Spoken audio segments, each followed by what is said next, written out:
Hello students, स्वागत आप सभी का आपके अपने YouTube channel smart study classes पर। तो बच्चों, आप सभी को पता है फिजिक्स में हमारी इंपॉर्टेंट ऑब्जेक्टिव टाइप क्वेश्चन की एक सीरीज चल रही है।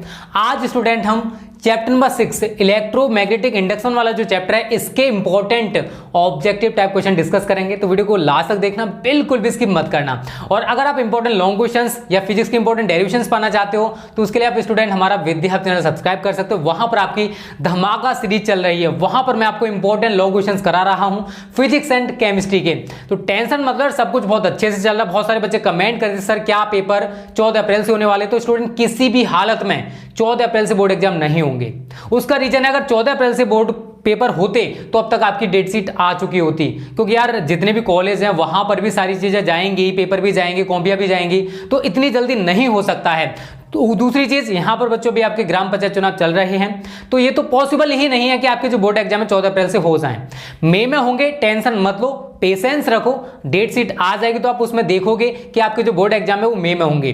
14 अप्रैल से किसी भी हालत में नहीं हो सकते। आप खुद अपने दिमाग पर जोर लगाना, खुद सोचना कि इतनी जल्दी 10 या 11 दिन बचा हुआ है यार 14-15 अप्रैल को, तो इतनी जल्दी बोर्ड एग्जाम कैसे हो सकते हैं। बहुत सारे बच्चे कमेंट करे थे तो मैंने उसका रिप्लाई कर दिया। ठीक है बच्चों, तो आज की वीडियो को पूरा देखो, बहुत सारे क्वेश्चन अच्छे मैं कवर कराने वाला हूं। और सिलेबस की टेंशन मतलब जो बचा हुआ है वो ज्यादा नहीं है, वो धमाका सीरीज में, और ये जो सीरीज चली इसमें समाप्त हो जाएगा। जितने भी ऑप्टिक्स से या वेव ऑप्टिक्स से इंपॉर्टेंट लॉन्ग क्वेश्चंस बनेंगे वो धमाका सीरीज में करा रहा हूं। ठीक है, जितने भी वेरी शॉर्ट टाइप क्वेश्चंस या फिर ऑब्जेक्टिव टाइप क्वेश्चन बनेंगे वो मैं इन सीरीज में करा रहा हूं। तो जितने भी क्वेश्चंस बनेंगे बच्चों वहां से वो हम कवर कर रहे हैं। सिलेबस कराऊंगा, मैं ये नहीं कह रहा कि नहीं कराऊंगा, ऐसा नहीं कि बोर्ड के लास्ट में कराने वाला हूं। जब कराऊंगा तब आपको पता चल जाएगा। वेव ऑप्टिक्स में थोड़ा सा बचा हुआ है। आप सोच रहे हो कि आपके लिए, आपको लग रहा है कि ज्यादा है, मेरे को पता बच्चों ज्यादा नहीं है। न्यूमेरिकल्स की सीरीज चले, वहां पर आपको इंपॉर्टेंट न्यूमेरिकल्स में चैप्टर वाइज करा रहा हूं, वो भी समाप्त हो जाएंगे। तो फिजिक्स और केमिस्ट्री की टेंशन मत लो, और जितने भी सब्जेक्ट हैं सभी का हम लोग सिलेबस कंप्लीट करा चुके हैं। बस फिजिक्स एंड केमिस्ट्री में एक चैप्टर या 2 चैप्टर रह गए हैं, वो भी कवर करा देंगे। लेकिन ये जो सीरीज चल रही है बच्चों, इनको भी तो आप देखा करो, ये भी तो हम ही प्रोवाइड करते हैं ना, इनसे आपको बहुत ज्यादा हेल्प मिलेगी। आप खुद देखना बोर्ड एग्जाम में। ठीक है, आप पहली बार एग्जाम दे रहे हो, बट हम यहाँ 8-9 सालों से तैयारी करा रहे हैं बच्चों। ठीक है, चलिए तो आज जितने भी इंपॉर्टेंट क्वेश्चन इस चैप्टर से बनेंगे बच्चों वो हम डिस्कस करने वाले हैं। देखो कुछ क्वेश्चंस मैं यहाँ पर लगा दूंगा, और इस वीडियो के डिस्क्रिप्शन में या फिर टेलीग्राम चैनल पर, अगर आपने ज्वाइन नहीं किया तो कर लो, डिस्क्रिप्शन में लिंक है, या फिर स्मार्ट स्टडी क्लासेस ऐप में इसकी पीडीएफ फ्री ऑफ कॉस्ट मिल जाएगी। ठीक है बच्चों, चलिए तो आज का हमारा पहला क्वेश्चन है बच्चों, इसमें कह रहा है कि लेंज का नियम किसके संरक्षण पर आधारित है। बहुत ही ज्यादा इंपॉर्टेंट क्वेश्चन है। लेंज का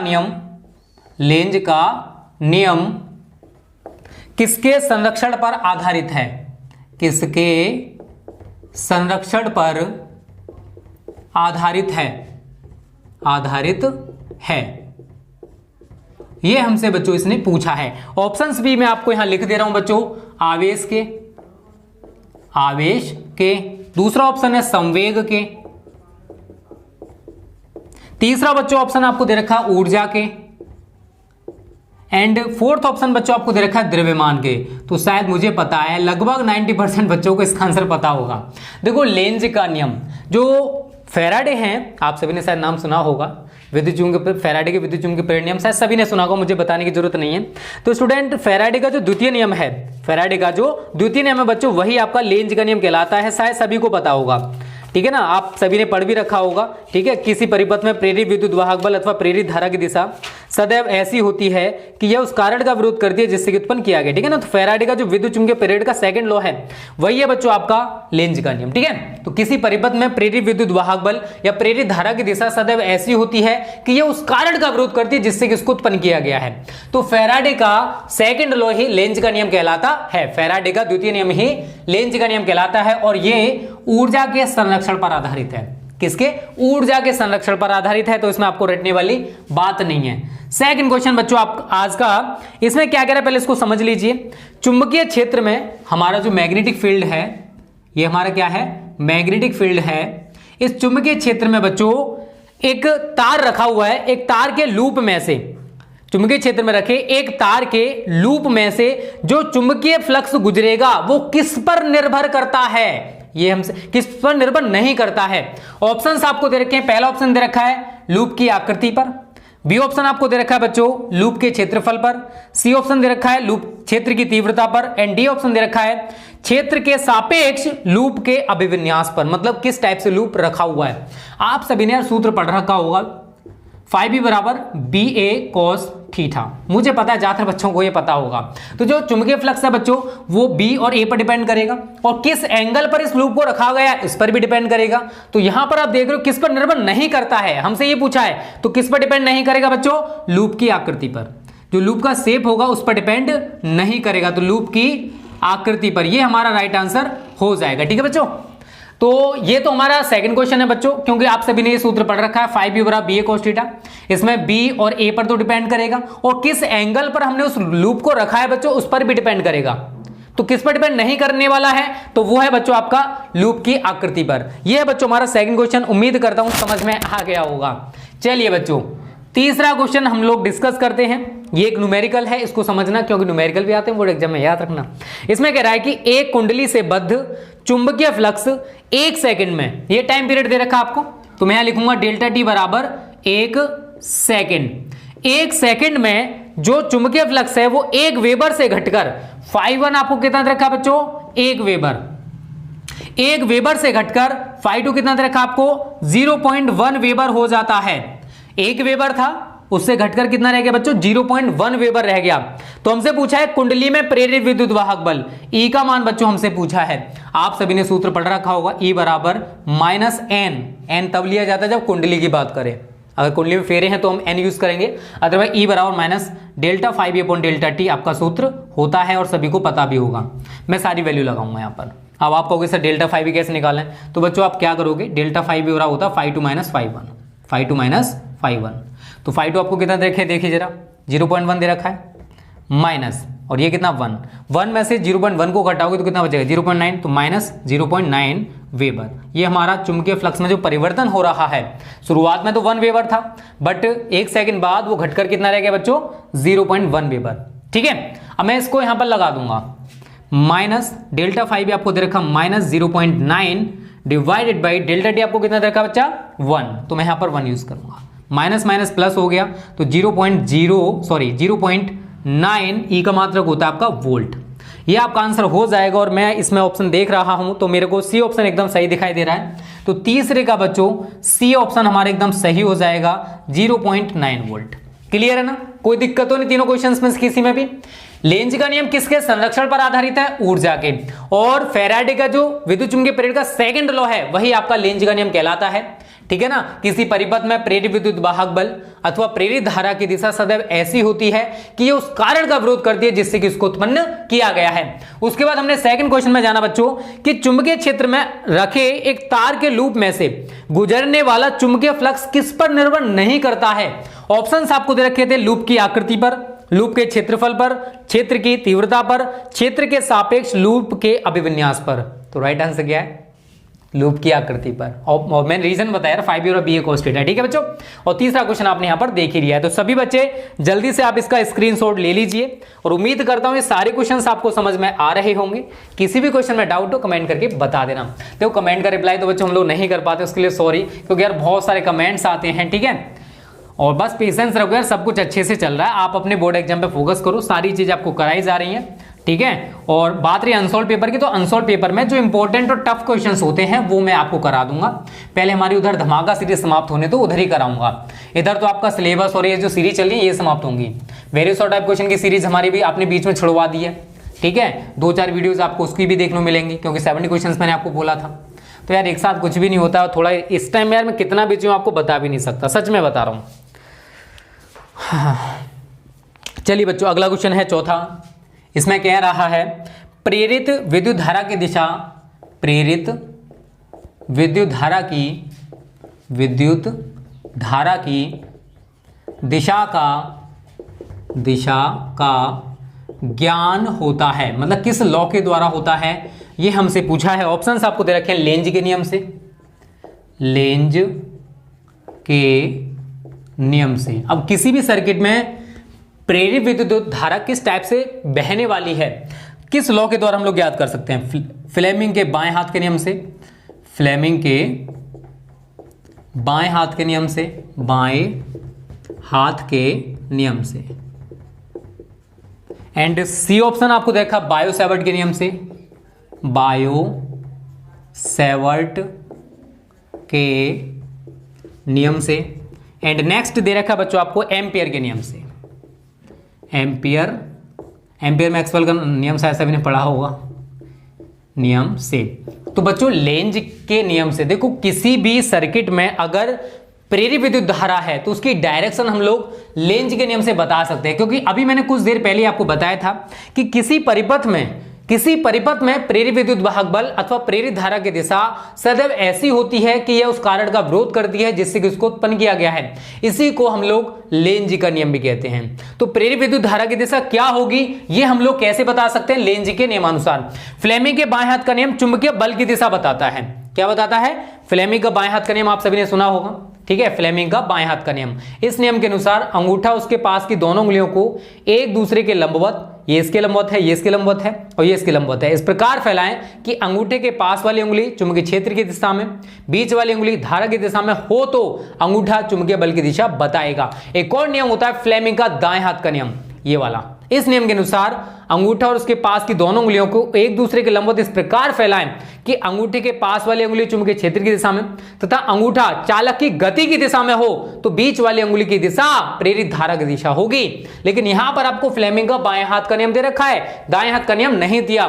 बायो सेवर्ट का नियम आप सभी ने पढ़ा होगा, शायद सभी को पता होगा, डेल्टा बी और mu naught upon 4 pi I delta L sine theta upon R square. तो किसी भी अगर हम कहीं पर भी चुंबकीय क्षेत्र की दिशा ज्ञात करना चाहते हैं तो उसके लिए हम लोग बायो सेवर्ट का नियम भी यूज करते हैं।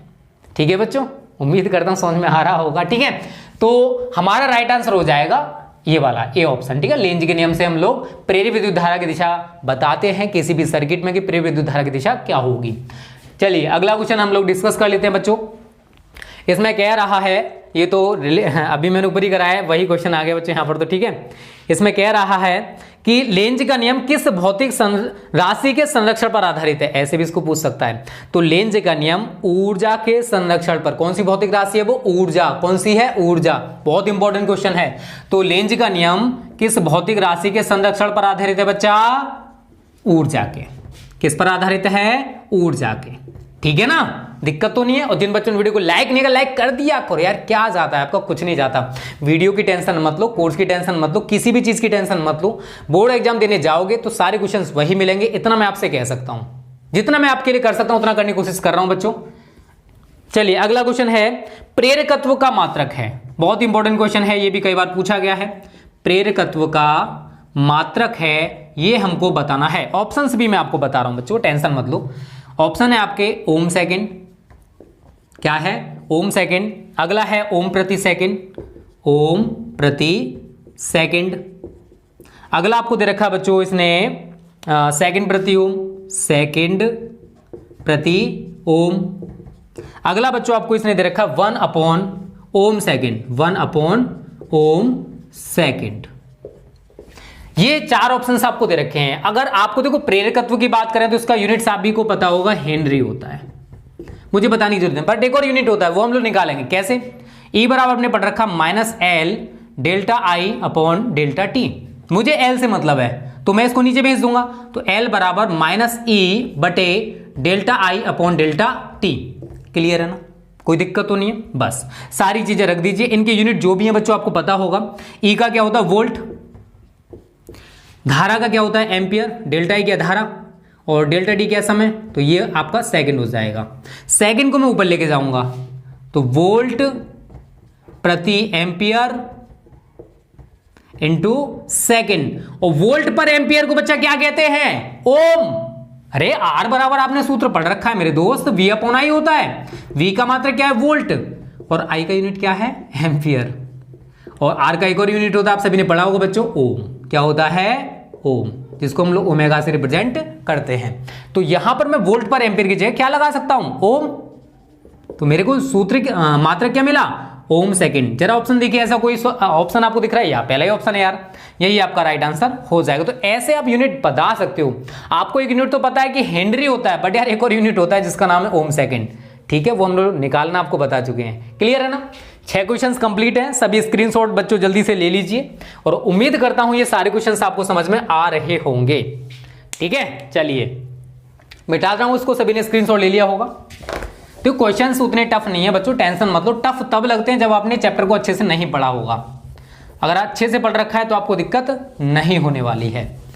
ठीक है ना, क्योंकि सारे क्वेश्चंस वही रिपीट हो रहे हैं, आप देख रहे हो जो हमने सिलेबस में आपको पढ़ाए हैं, कराए हैं।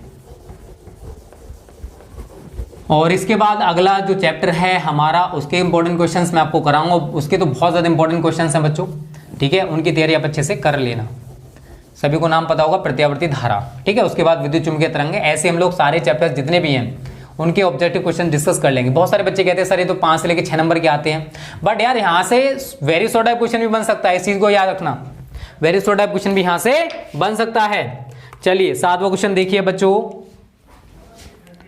क्या कह रहा है इसमें वो समझिए। इसमें कह रहा है न्यूमेरिकल है ये, 10 ओम प्रतिरोध। मैं सारी चीजें लिख लूंगा पहले। 10 ओम प्रतिरोध, तो मुझे आर दे रखा है इसने 10 ओम, तथा 10 हेनरी प्रेरकत्व। प्रेरकत्व को एल से रिप्रेजेंट करते हैं, तो एल आपको कितना दे रखा है बच्चों इसने 10 हेनरी की एक कुंडली 50 वोल्ट की बैटरी से, तो वी आपको कितना दे रखा है इसने 50 वोल्ट।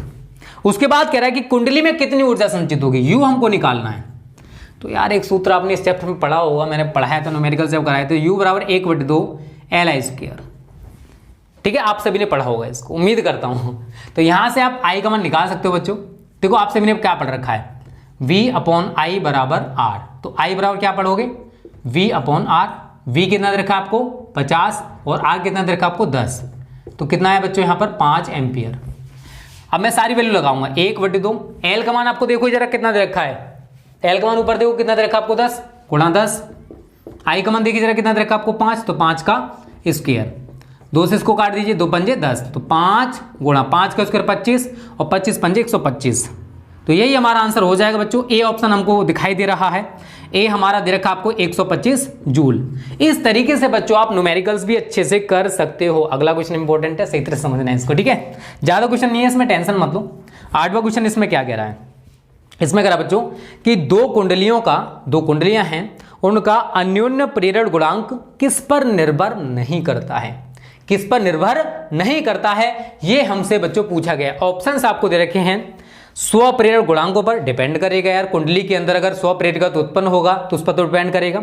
उनके बीच की दूरी पर, कुंडलियां कितने डिस्टेंस पर हैं इस पर भी डिपेंड करेगा। किसका मान, अन्योन्य प्रेरण गुणांक का मान।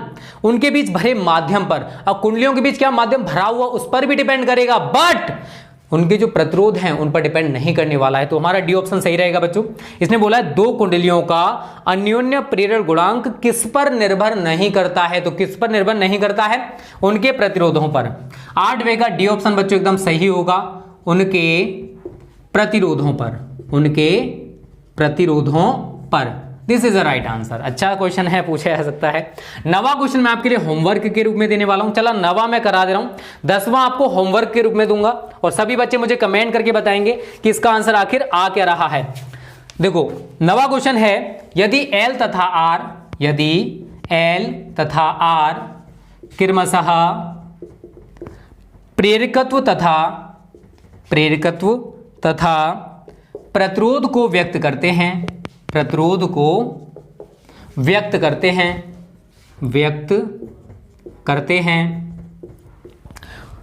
तो तब L/R की विमाएं होंगी, L/R की विमाएं होंगी। ठीक है, ऑप्शंस बच्चों आपको दे रखे हैं A, B, C, D। Options है आपके M0, L0, T⁻⁻1। नेक्स्ट है M0, LT, M⁻0, L⁻0T and next है MLT-1, MLT-1। देखो इस टाइप का क्वेश्चन है बहुत ज्यादा पूछा जाता है, बहुत ज्यादा। कभी कभी हो सकता है कि आपसे पूछ ले कि L/R का मात्रक बताइए, पूछा जा सकता है, कई बार पूछा गया है। हो सकता है कभी आपसे CR की विमा पूछ ले, CR की विमा बताइए, ये भी क्वेश्चन पूछा गया है। जो मैं बता रहा हूं उन क्वेश्चंस को अच्छे से तैयार कर लो, ये पूछे जाते हैं, रिपीटेड क्वेश्चंस हैं। ठीक है, L upon R C R, इनकी भी मैं आपसे पूछ लेता, इनका यूनिट भी आपसे पूछ लेता, तो कैसे निकालेंगे, बात आती कैसे इसको निकाला जाएगा। देखो बच्चों, अगर मैं बात करूं एल का यूनिट, एल का मात्रक क्या होता है, आपने क्या पढ़ रखा है, हेनरी, क्या पढ़ रखा है, हेनरी। और अभी मैंने कुछ देर पहले अगर थोड़ा सा बैक जाओगे तो मैंने एक और यूनिट इसका बताया था आपको, अगर पता है तो, ओम सेकेंड। क्या बताया था बच्चों, ओम सेकेंड। वो कैसे निकालोगे, अगर आपको निकालना है तो निकाल सकते हो, ई बराबर माइनस एल डेल्टा आई अपॉन डेल्टा टी। आपको एल का यूनिट निकालना है तो आप डेल्टा आई अपॉन डेल्टा टी को ई के नीचे पक्षांतर में ले जाओगे तो एल का यूनिट आपका यही निकल के आएगा जो मैंने आपको बताया। अगर मैं आर की बात करूंगा तो आर का यूनिट आपने क्या पढ़ रखा है, आर का मात्रक आपने बच्चों क्या पढ़ रखा है, ओम पढ़ रखा है। बस हो गया सवाल, हो गया खत्म, कुछ नहीं बचा। अब एल अपॉन आर की विमा की बात कर रहा है तो पहले मैं एल अपॉन आर का मात्रक निकालूंगा, एल अपॉन आर का मात्रक। एल का मात्रक क्या है हमारा, ओम सेकेंड, ओम सेकेंड, और आर का मात्रक बच्चों हमारा क्या है, ओम। तो एल अपॉन आर का मात्रक क्या बना, सेकेंड। इसी से आप इसका विमा बना सकते हो यार, एल अपॉन आर की विमा। अब दिक्कत आपको नहीं होगी, समय की विमा क्या होती है, टी, ठीक है। बट यहां पर एम और एल की फॉर्म में दे रखे तो मैं इसको लिखूंगा एम की पावर 0 एल की पावर 0, इस टाइप से। अब जरा ऑप्शन में देखिए, ये ऑप्शन कहीं आपको दे रखा है, याद दे रखा है, C option is the right answer. सवाल बहुत अच्छे हैं, रिपीटेड हैं, पूछे जाते हैं, वही क्वेश्चंस मैं आपको करा रहा हूं, कोई फालतू क्वेश्चन आपको यहां पर देखने को नहीं मिलने वाला बच्चों। कई साले पूछा गया है, एल अपॉन आर की कहीं मात्रा पूछता है, कहीं सी आर की विमा पूछता है, कहीं सी आर का यूनिट पूछता है, तो इस टाइप से क्वेश्चंस को वो इधर उधर कर देता है। तो आपको घबराना नहीं है, आप ब्रेव बच्चे हो, टेंशन मत लिया करो, ठीक है। और 10वां क्वेश्चन मैं आपको होमवर्क के रूप में दे रहा हूं, सभी बच्चे मुझे इसका आंसर कमेंट करेंगे। इसमें 10 ही क्वेश्चन हैं, नेक्स्ट चैप्टर में ज्यादा इंपॉर्टेंट क्वेश्चन बनने वाले हैं, ठीक है। हेनरी प्रति मीटर का मात्रक, हेनरी प्रति मीटर मात्रक है, मतलब किसका यूनिट है ये हमको बताना है, हेनरी पर मीटर मात्रक। बहुत ज्यादा इंपॉर्टेंट क्वेश्चन है ये, A B C D, 4 options आपको दे रखे हैं। विद्युशीलता का मुझे कमेंट करके सभी बच्चे बताएंगे, ज्यादा से ज्यादा बच्चा कमेंट करना, विद्युशीलता का। नेक्स्ट ऑप्शन दे रखा है चुंबकशीलता का, चुंबकशीलता का। नेक्स्ट ऑप्शन आपको दे रखा है इसने परावैद्युतांक का, परावैद्युतांक का। अगर आप समझदार हो तो आपको दिक्कत इसमें नहीं होने वाली है। एंड नेक्स्ट दे रखा है स्वप्रेरकत्व का, स्वप्रेरकत्व का। तो ये बच्चों 10 क्वेश्चंस हैं, इसका जो भी राइट आंसर होगा 10 का जो भी सही है आप ऐसे लिखोगे, 10 का ए ऑप्शन सही है या बी सही है, सी सही है, डी सही है, जो भी सही हो आप कमेंट करके बता दोगे बच्चों। तो ये क्वेश्चंस हैं और इसके साथ साथ मैं आपको इसी पीडीएफ में, ये जो पीडीएफ आपको मिल रही है इसी में आपको बताने वाला हूं कि यहां से कौन कौन से शॉर्ट टाइप या वेरी शॉर्ट टाइप क्वेश्चन बनेंगे, कौन से लॉन्ग टाइप क्वेश्चन यहां से बनते हैं। शॉर्ट टाइप की बात करें तो वेबर किस राशि का मात्रक है, सभी को पता होगा।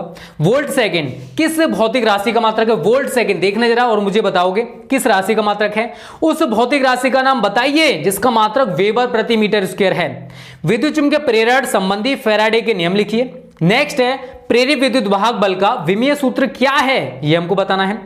इसमें बहुत ज्यादा इंपॉर्टेंट है, क्या लेंज का नियम खुले परिपथ के लिए लागू है। आप अगर पता है तो कमेंट कर देना, नहीं पता है वो भी बता देना, मैं बता दूंगा, टेंशन मतलब इंपॉर्टेंट क्वेश्चन है। नेक्स्ट है बच्चों फ्लेमिंग का दाहिने हाथ का नियम लिखिए, इंपॉर्टेंट है, पूछे जा सकता है। नेक्स्ट है स्वप्रेरण का अर्थ समझाइए तथा स्वप्रेरण गुणांक का विमीय सूत्र लिखिए। नेक्स्ट है बच्चों स्वप्रेरण गुणांक की परिभाषा दीजिए तथा इसका मात्रक लिखिए। 10वां है स्वप्रेरण तथा अन्योन्य प्रेरण के बीच क्या अंतर है, क्या अंतर है, ये हमसे पूछा गया है।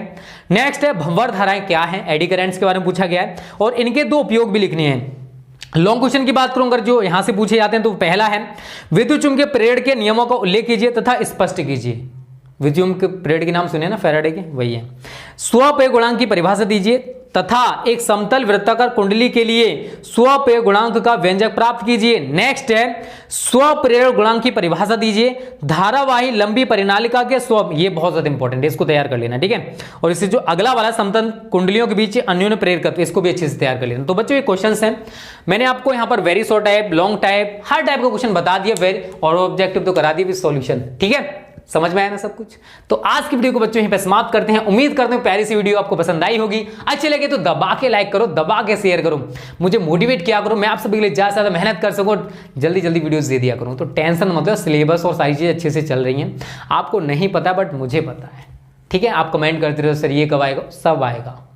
बोर्ड एग्जाम टेंशन मत लो, इतनी नज़दीक नहीं है, ठीक है। और थोड़ा बिजी रहता हूँ यार, यही रीज़न है, नहीं तो पहले मैं आपको क्लासेस नहीं देता था, क्या देता था ना।